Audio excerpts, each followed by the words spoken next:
Hi, I'm Maisy K, and this is my Get Ready With Me. So we're starting with a bit of a janky base today. I debated filming this when my skin was this bad, because I have been transparently eating a lot of cheese and sour candy lately, and my skin is reflecting it. But you know what? Sometimes skin reflects life, and that's what mine's doing. We're gonna fix it. I like to start off, and to clarify, I'm not a makeup artist by any stretch of the imagination, so don't expect anything mind-blowing, but I like to prep my skin using the Glow recipe niacinamide dew drops. I just think it helps everything stay on a little bit nicer and look a little more glowy, which I think is perfect for the spring and summer. I like to spray a little beauty blender with the Charlotte Tilbury Flawless Filter Setting Spray. And then I go in with some Wonder Glow, also by Charlotte Tilbury. I've been using this since I was like 15 years old. I love it. I don't really know what it's doing other than adding a layer of glow to my skin, but I use it religiously every single time I do this. So there we go. Now, because I don't trust myself to do my eyeliner flawlessly, I do like to do eyes first. So, where is the name on this? This is the Tom Ford Eye Defining Pen. My hands are sticky from all that face product I just used. I did not think this through very well. We're going to attempt, the key word is attempt. We're going to attempt to do my winged liner. Now, I will say one good thing about doing your own makeup on tour is I had to do this every single day for a month, so I have gotten slightly better / quicker at doing this, usually. We'll see. I'm also kind of doing it from further away because I'm recording, which I've never done this before, so we'll see what happens. We have makeup wipes if we really mess up. But I love a good winged liner. When I first moved out here, I used to draw my wings all the way past my eyebrows because young me had read in like a magazine once that like cat eye wings made your eyes look bigger, and in my mind, the bigger the wing, the bigger my eye would look. So I used to just draw these comically large wings, like really bad, and no one told me they looked bad, so I just kept doing that for way too long. Way too long. It's like a lot of pressure trying to like do this right on the first time. I definitely did not do that right on the first time. I also, I have leftover eyeliner marks from yesterday. We went to Ren Fair and I did a much better job at this exact eye look I'm trying to do right now. Lovely. You know, the good news about doing, okay, that doesn't look too bad on camera. It looks like a little questionable up close, but on camera, that's looking okay. The good thing about doing eyes first is, yeah, if you mess up, you can just really quickly wipe that bad boy off, but for me, normally I do have to go back in and correct a few times. So if I had like full foundation and concealer on, it would make my life really hard. Honestly, when your face is this prepped, you can actually just sometimes even go in and clean it up with your fingertip because the product will just kind of move. It's not perfect, but you know what? It's a wing. So let's move forward. I always do it one at a time. So this side's gonna look really pretty and this side's gonna look a little questionable for a while, but trust the process. So then I recently got into false lashes. It's been like a few years, but I always swore I would never wear false lashes, and now I wear them a lot. So I really like the Ardell Demi Wispies specifically. And here's a really good tip if you don't have a lot of eyelid space, which I don't. Oh, so that's another thing. When I do my eyeliner, because I don't have a lot of lid space, and if I like relax my face, I don't want it to just look all black. Just do the line as thin as humanly possible. Like really try and fit your lash line. You can also sometimes even do underneath, but it's a little scary. We don't need to do that, but I just do a really, really thin line so you can still see a little bit of lid space, which in turn makes the eyes look bigger. At least for me, it does. I feel like if you just see all black, it can kind of shrink my face a little bit. If you have a smaller lid space, like me, sometimes you might find that full lashes can kind of drag your eyes down a little bit. So what I like to do, which I'm sure is a very common practice at this point, is I just cut it. So I'm gonna cut mine, that's my cat crying because he wants to get in. I'm gonna cut mine right there. So see, all of that just comes off.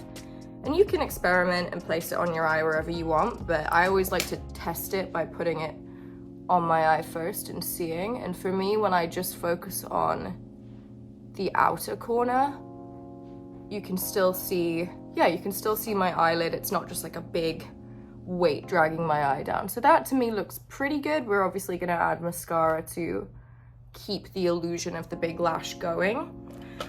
But that looks good. I'm happy with that.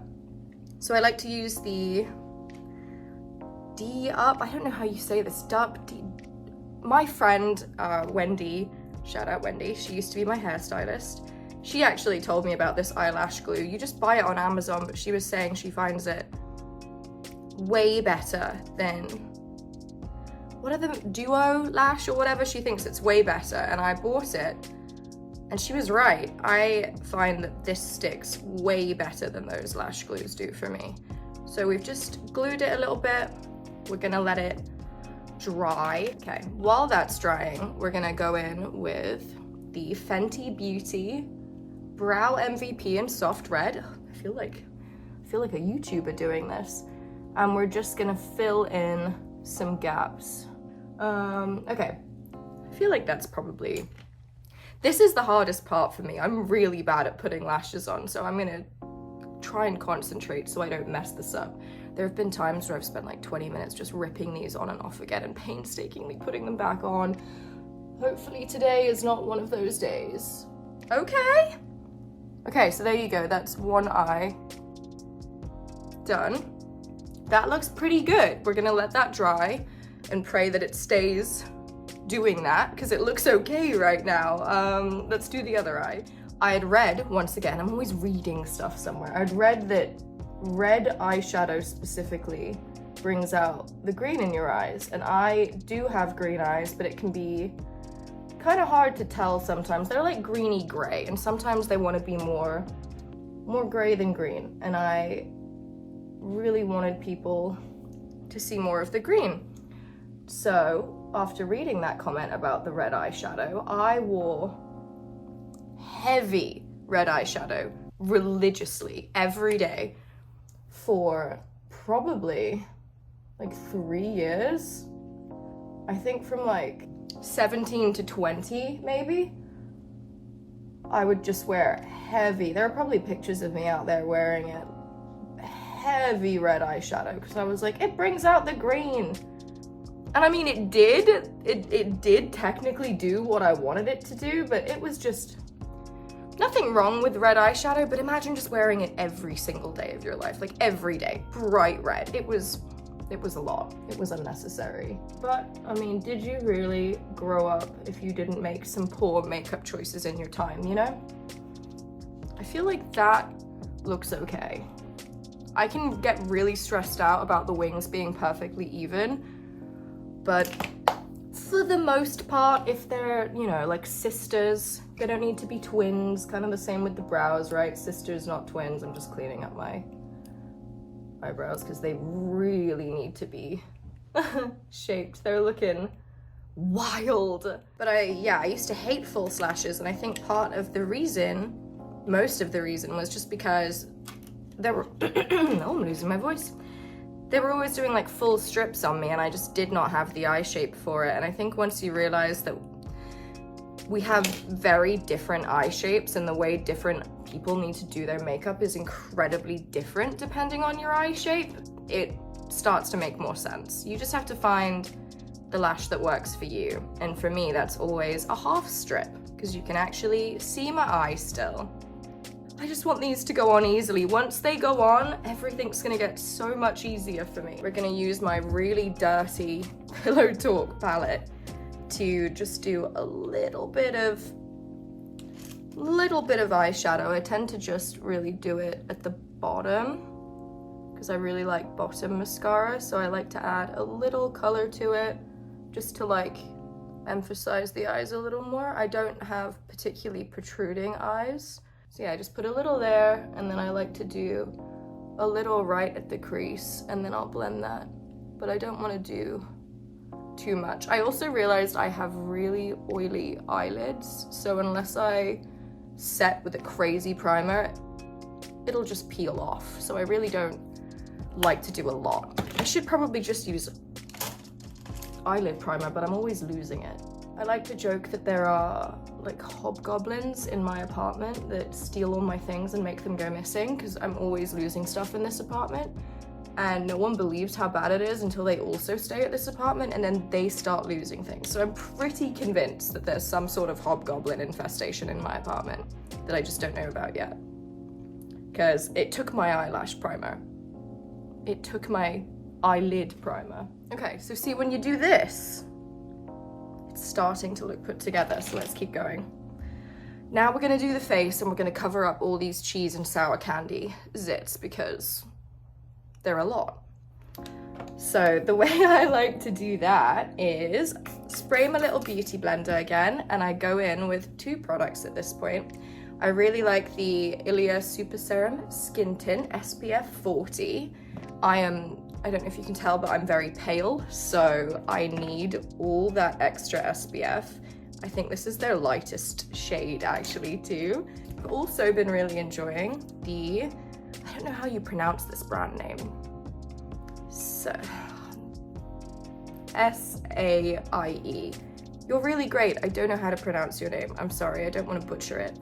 But they're slip tint. Oh, SPF 35 sunscreen tinted moisturizer. Okay. So when I was a bit younger, I preferred like full foundations. And then, I don't know, I just realized that this is a really bad example because my skin actually looks the worst it's looked all year. But normally I don't have a lot of like spots or a lot of blemishes that need cover up with heavy foundation. So I realized that I kind of just preferred how the tinted moisturizers were sitting on my face. Like I didn't need crazy high coverage. I need a little more high coverage now because my skin's broken out. But I've been enjoying food, so you know, that's the trade-off. And the great thing about makeup is I can just cover up these little spots and still enjoy all my cheese and all my sour candy. So it feels like a worthwhile trade-off to have slightly rubbish skin right now in exchange for eating. So I just kind of tap this in everywhere. I know some people like brushes.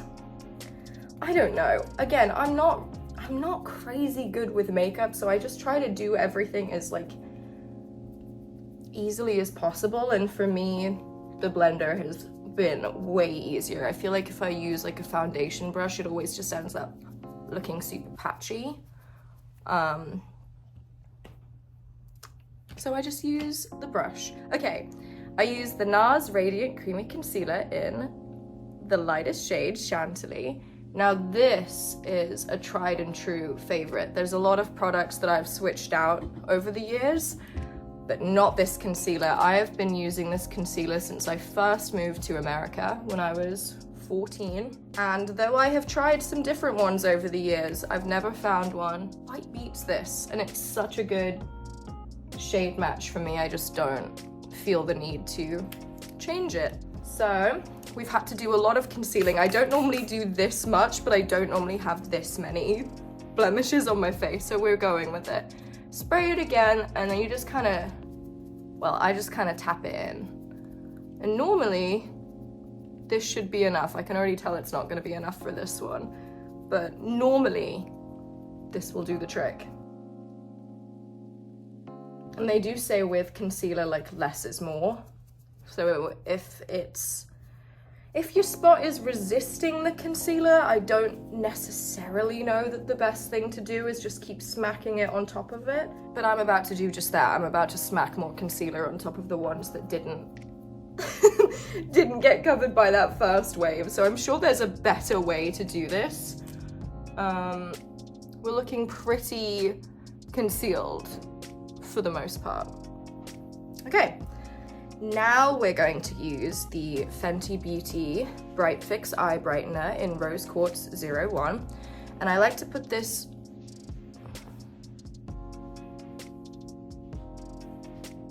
okay, so my face fully rejected that wing, so we're also gonna have to redo that. Incredible, okay.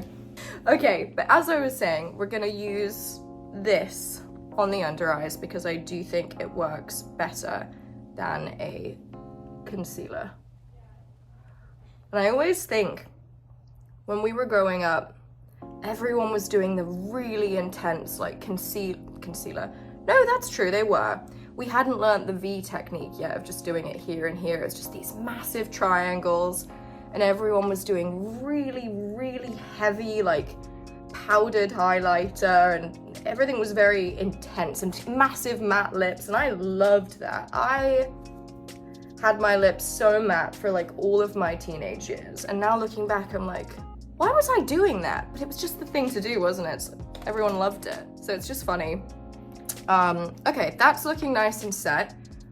So I'm gonna actually set my under eyes just so they don't move. My biggest problem with makeup, and I actually still have not really fixed this problem, so if anyone has any suggestions, please feel free to throw them my way, but I can't get my mascara to stop like smudging on my lower under eyes. It's just one of those things where when I go out, I have to bring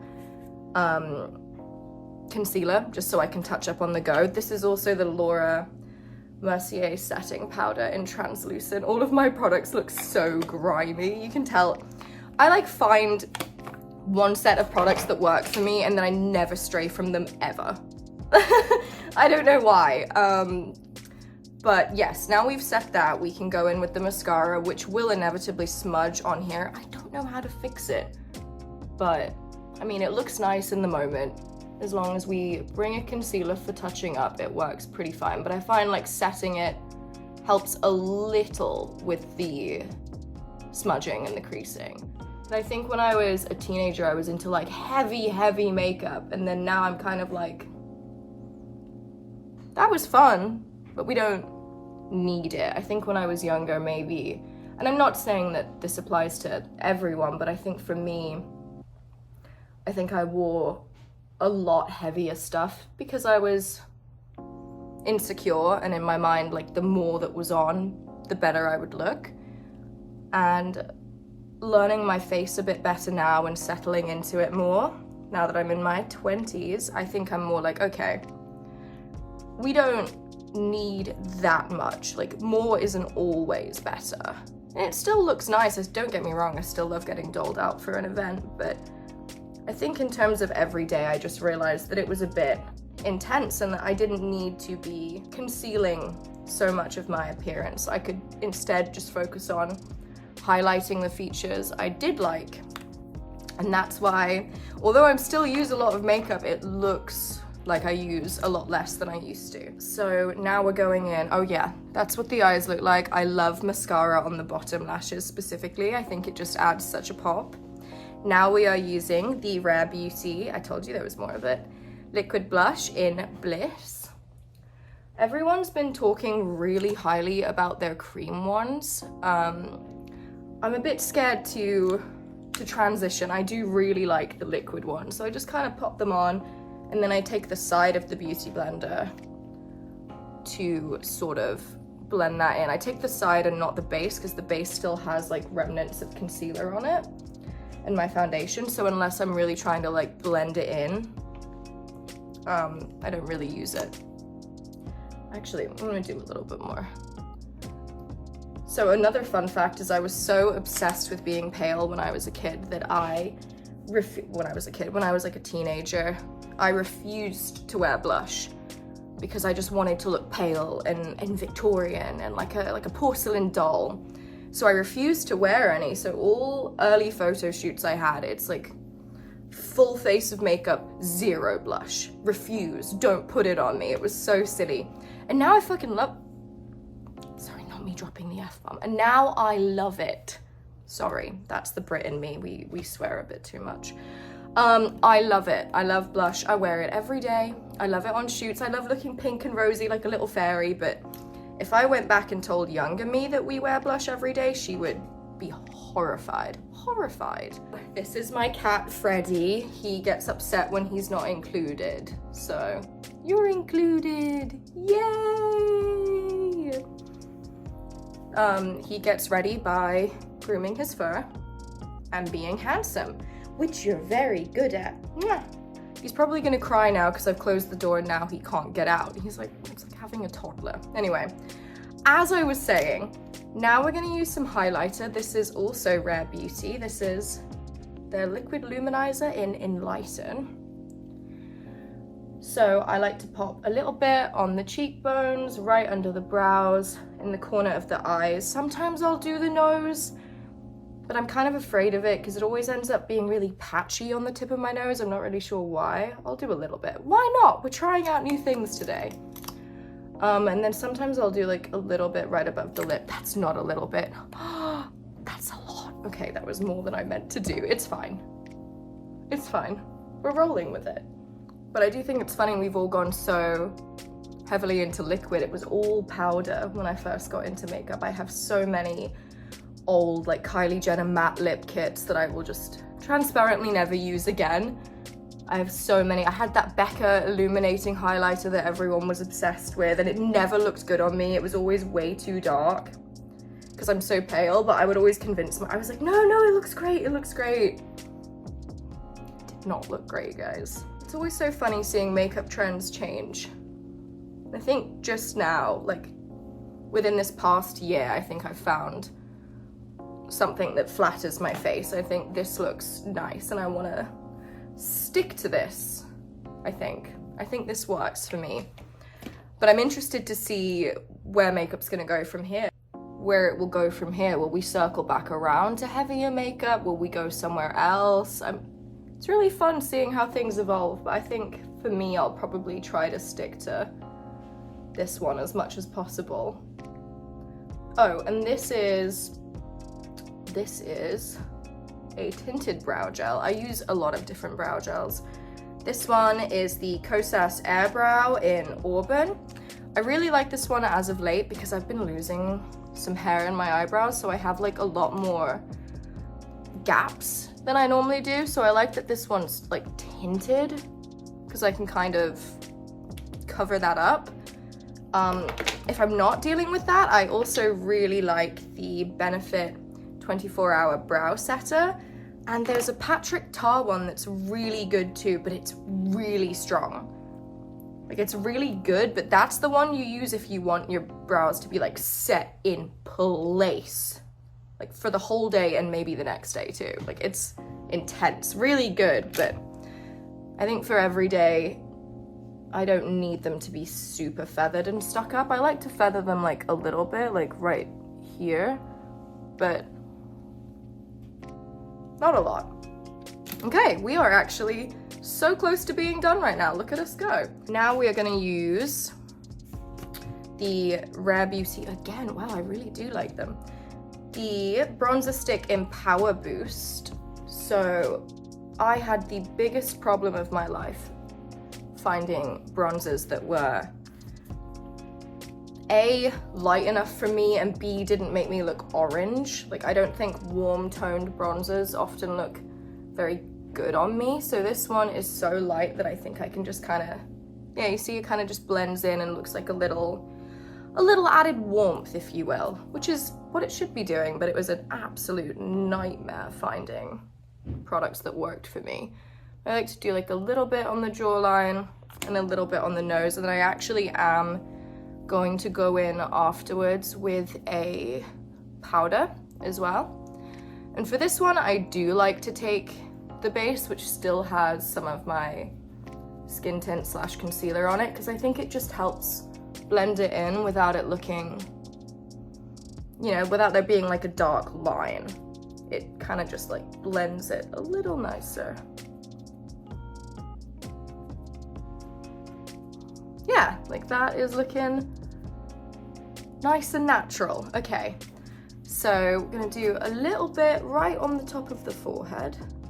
I definitely think the most important thing for you is for anyone, is finding stuff that really matches their skin color. I feel like I spent so long trying to convince myself that popular brands had my shade and that things looked good on me when they just didn't. Like, I was frankly too light for a lot of it, and just not, I don't tan, I don't spray tan or real tan, I just burn. So a lot just never looked good on me, and once I stopped trying to convince myself it did and just focused on finding alternatives that had my shades, I think I started to look and feel more confident and better. So the Hoola Light bronzer specifically is the powder. The regular one is just too dark for me. I tried to use it like 3 times before I gave up, and then I found out there was a lighter alternative this whole time, and I was like, oh. So I go in with this incredibly ratty brush. Look how ratty this brush is. It's disgusting. It's so old. I've had this since I was 15. I could just buy another feathered brush, but I won't. I just keep using this old nasty one, and I will until it fully gives up on me. I don't know why. Most of my brushes are ancient. So I just like to kind of go over. I also know this, I don't think this is supposed to be for bronzer, but I really like the precision I have when I use it. So that's what I use it for, but I think this is supposed to be for highlighter.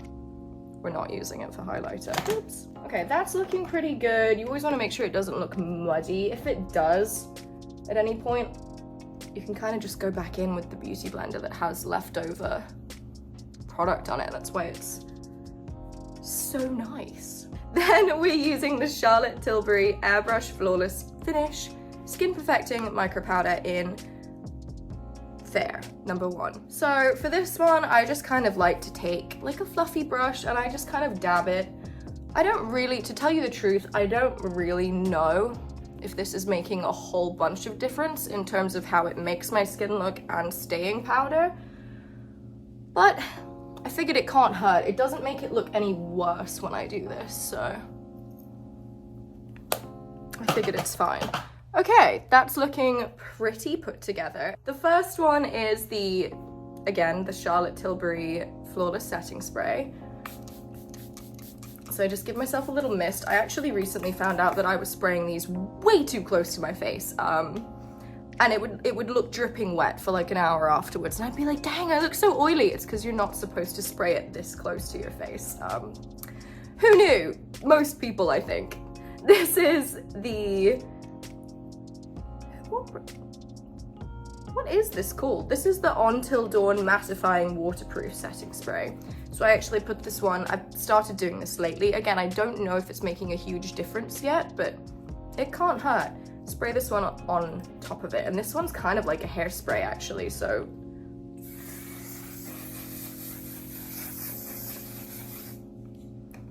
Now, if you had a fan, now would be a great time to fan yourself. I have one, but again, the hobgoblins in my apartment ate it, so I don't know where it is right now. Final steps are lips, and oh Jesus, look at this. This is just showing me to be like a hoarder. This pencil is from Colourpop, and it's so old and so gross, and I could just get a new one, but I'm not going to. I'm just gonna use my gross, nasty little one that comes out like, I don't know why it does this, but it shouldn't do that. I think I sharpened it badly and kind of busted it, but it's fine, it's fine. Final steps. So for the lips, I do ever so slightly overline. So what I'll do is I'll make a line right here and then just follow it up. I don't like to overline the sides, but I do like to give just like a little extra at the bottom. I think it helps create that little pout, and then I do the same with the top. I just ever so slightly overline it and emphasize the cupid's bow a little more, and then follow the sidelines down. I think I did that unevenly because I'm looking in the camera and not the mirror, but it's fine. And again, I think with lip liner, the key is just finding like what shape works on your lips, because I like to emphasize my cupid's bow. Some people prefer to like kind of hide it and do more of that like big pouty overline that looks really pretty too. It's whatever you like best. And don't let anyone tell you there is one right or wrong way to do things, because that's just not true. A lot of the things I've done may not be like good in terms of technique tricks, but they work for me and I like how they make my face look, so we keep doing them. So here we are, we're looking a lot more put together now, thank goodness.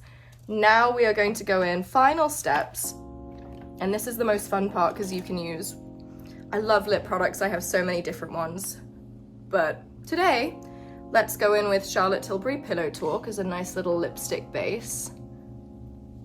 A lot of the time I won't even do this, I'll just do like a gloss or a tint, but I do really like this lipstick specifically, and I think having like a base to like hold your lip liner and put the gloss on top of can be kind of nice. So it's a fancy kind of day, we're doing the lipstick.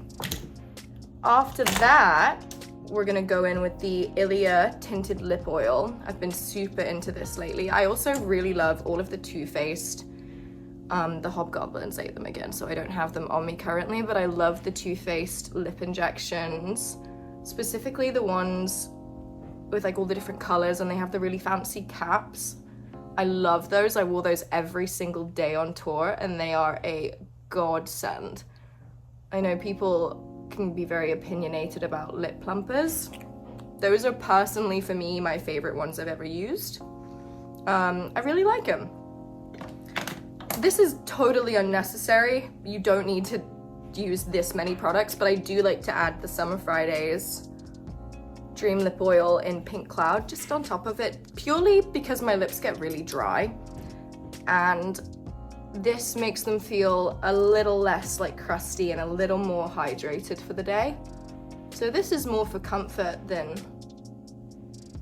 anything, but it also looks pretty. And that, I believe, is everything. This is how I do a full face of standard makeup. One of these days I'm gonna learn how to curl hair, and I can actually curl my own hair. That would be really pretty. But I get it looking like this just by sleeping with it in braids. So that's a fun little trick right there. If you sleep in braids, my mom taught me that, you'll wake up with it looking a little wavy like this, which is cuter than pin straight, for me at least. I prefer a little bit of shape, a little bit of texture. So this is my full face. It's definitely looking more put together than when we started. I hope you enjoyed it. You probably didn't learn something, but if you did, incredible.